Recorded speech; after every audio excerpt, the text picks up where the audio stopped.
Queridos hermanos, muy buenos días. Me gustaría compartir con vosotros esta mañana una palabra para aquellos que se encuentran cansados en cuerpo y mente, para aquellos que se encuentran desanimados, sin fuerzas para luchar una batalla más. Y quisiera que me acompañarais en la lectura al primer libro de Samuel, capítulo 30, en sus primeros 10 versículos. Y dice así: Cuando David y sus hombres llegaron a Siclag al tercer día, los amalecitas habían hecho una incursión en el Negev y en Siclag. Habían atacado Siclag y la habían incendiado. También se habían llevado cautivas a las mujeres y a todos los que estaban en ella, desde el menor hasta el mayor. Pero no mataron a nadie, sino que los tomaron cautivos y siguieron su camino. David y sus hombres llegaron a la ciudad y he aquí que estaba incendiada y que sus mujeres, sus hijos y sus hijas habían sido llevados cautivos. Entonces David y la gente que estaba con él alzaron su voz y lloraron hasta que les faltaron las fuerzas para llorar. También habían sido tomadas cautivas las dos mujeres de David, Ahinoam de Jezreel y Abigail, que fuera mujer de Nabal de Carmel. David estaba muy angustiado porque el pueblo hablaba de apedrearlo. Todo el pueblo estaba con ánimo amargado, cada uno por causa de sus hijos y de sus hijas. Pero David se fortaleció en el Señor su Dios. Entonces David dijo al sacerdote Abiatar, hijo de Ahimelech: «Tráeme, por favor, el efod». Abiatar trajo el efod a David y David consultó al Señor diciendo: «¿He de perseguir a esa banda? ¿La podré alcanzar?» Y el Señor le respondió: «Persíguela, porque de cierto la alcanzarás y librarás a los cautivos». Entonces David partió con los 600 hombres que estaban con él y llegaron hasta el arroyo de Besor, donde se quedaron algunos de ellos. Pero David continuó persiguiendo él con 400 hombres, porque 200 se quedaron atrás, los cuales estaban muy agotados para pasar el arroyo de Besor. Que el Señor bendiga su palabra. El regreso de David a Siclag, donde él y su gente habían estado acampados, fue a la vez oportuno y trágico. Mientras los hombres habían marchado hacia el norte, los amalecitas del sur habían invadido la zona, capturado e incendiado a Siclag. Imaginaos la situación y el sentimiento de estos valientes soldados. Después de una campaña victoriosa y a su regreso, descubren con horror que los amalecitas habían asaltado e incendiado el campamento. Lo habían robado todo. Se habían llevado cautivos a sus mujeres e hijos, incluidos las mujeres e hijos de David, para destinarlos sin duda a una esclavitud peor que la propia muerte.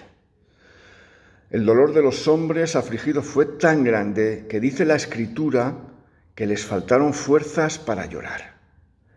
No saben si sus familias continúan aún con vida o no, y aumentan su desgracia con murmuraciones contra David y pretenden apedrearlo y lincharlo.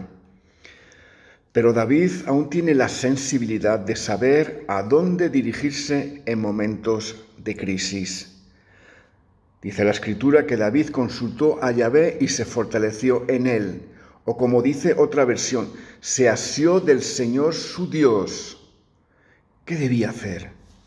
David obedeció la consigna del Señor de ir y recuperar todo. Hay una mezcla de sentimientos ahora en David. Por un lado, la certeza de lo que Dios había dicho, y por otro, la tristeza de ver a sus hombres consternados, dolidos, desilusionados. Dios le dice que va a recuperar el botín, pero sus soldados están tan agotados, tan rotos. No más batallas. ¿Cómo hace David ahora, este líder, para decir a sus soldados que tienen que batallar una vez más, pero ahora por su propia sangre, por sus familias? Y podríamos pensar, bueno, esto tiene que ser más fácil. Luchar por tu gente, luchar por tu familia, luchar por tus hijos, por tu esposa. Pero no lo es cuando tienes un ejército agotado. Sé de matrimonios que dicen: pastor, yo ya no tengo amor por mi mujer y me quiero divorciar.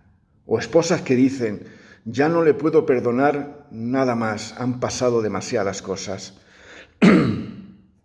Gente que intenta ser mejor cada mañana, pero vuelven a caer antes de que se ponga el sol otra vez en lo mismo. Las batallas han sido tan duras que cuando el pastor dice: vamos a pelear, la respuesta es: no, yo ya no puedo pelear más. Y ahora no sé cómo se las ingenia David para redireccionar la ira de sus soldados para dirigirla contra sus enemigos. Llegan al torrente de Besor 600 hombres, pero no todos pudieron cruzar. ¿Cómo se entiende que 400 cruzan y 200 no? ¿Qué puede desesperanzar tanto a una persona para no pelear por su propia familia? Y esto no es ficción, es la vida real. Lo he visto a lo largo de mi vida y de mi ministerio en África y en España. Hombres y mujeres que ya no pelean por evangelizar a nadie. En un momento se han vuelto áridos. Las batallas perdidas no los han hecho continuar, sino desistir. Ya solo se compadecen de sí mismos e incluso dejaron de congregarse encontrando cualquier excusa. Las batallas peleadas una y otra vez hacen que caigan agotados y no pueden reunir las fuerzas suficientes para una batalla más, porque sencillamente están cansados. A veces es un pecado el que te deja al costado del arroyo, o equivocaciones o errores. Se sienten tan mal que ya no creen que lo ocurrido en la cruz tenga valor para ellos y se quedan con el bagaje. Créeme, he visto gente tan capaz, tan preparada, gente que Dios podía usar grandemente tirar la toalla. Y me dan ganas de decirles: escúchenme, yo soy peor que vosotros, pero creo a Dios, confiad en Dios, Él nunca decepciona. Hay gente que se cree esa mentira, que Dios ya acabó con ellos, y se quedan en el arroyo y no pelean por sus hijos, no pelea por su esposo, diciendo: no, ya no tiene solución. La situación no va a hacer que esto cambie. Agarrémonos a las promesas del Señor, hermanos. David, como el Señor, dicen: venga, aún un último esfuerzo. Pero 200 no podían cruzar el arroyo y se quedaron. No les critiquemos, simplemente están cansados. El desaliento de las continuas derrotas les hicieron desistir de luchar. David siguió adelante y no detiene la misión, le creyó a Dios. ¿Qué vamos a hacer, iglesia, con aquellos que están cansados y varados?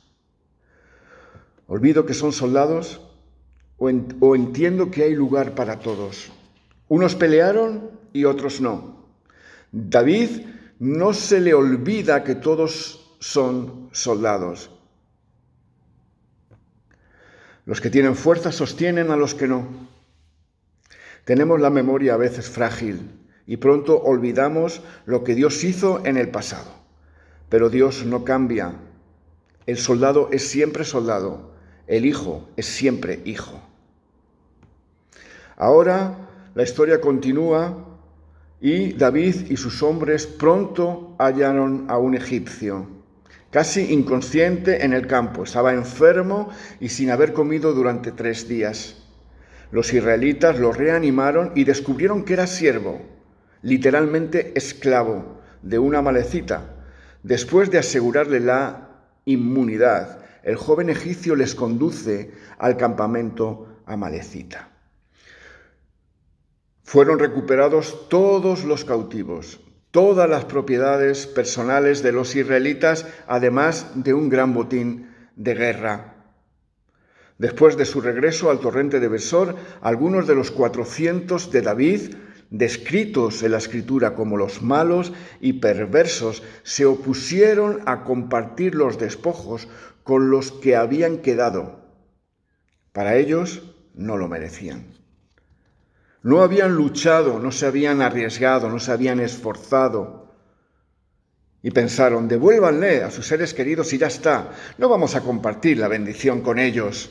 Nos ha costado mucho esfuerzo llegar y recuperarlo todo. Pero David, con un corazón conforme al corazón de Dios, no olvida las batallas anteriores de esos 200, que también arriesgaron sus vidas en otras ocasiones y que nadie les debe juzgar por estar desanimados. Todos eran valientes, todos formaron aquel grupo de 600 hombres, denominados en las Escrituras como los valientes de David. Ahora David rechaza el tenerlos en menos y da una orden que se mantiene hasta el día de hoy.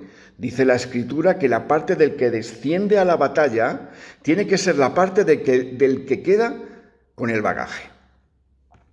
Esos soldados que se sentían cansados se sintieron dignificados por el rey, porque todos los que van a la batalla, como los que se quedan en el campamento, están en el mismo barco. Dios no te degradará porque sigues siendo su soldado.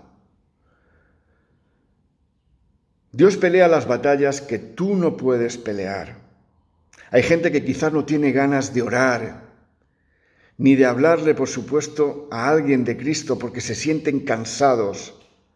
Amigo mío, hermano querido, Dios no ha perdido el interés en ti. Él hará lo que dijo que haría contigo. Extraemos de esta enseñanza 3 aspectos fundamentales. No todos pueden estar en la línea de batalla. Segundo, es importante mantener el campamento de base a pesar de la actitud que quisiera otra cosa. Y tercero, la magnificencia y bondad de Dios exige un tratamiento justo para todos. No solo es Pablo el que siembra y Apolos el que riega, sino aquellos que preparan el terreno y suministran la semilla. Todos se regocijan en la cosecha de Dios. 1 Corintios, capítulo 4, versos del 6 al 9. Dice la Escritura en Génesis 28, 15, «He aquí, yo estoy contigo. Yo te guardaré por donde quiera que vayas y te haré volver a esta tierra. No te abandonaré hasta que haya hecho lo que te he dicho. Así dice el Señor».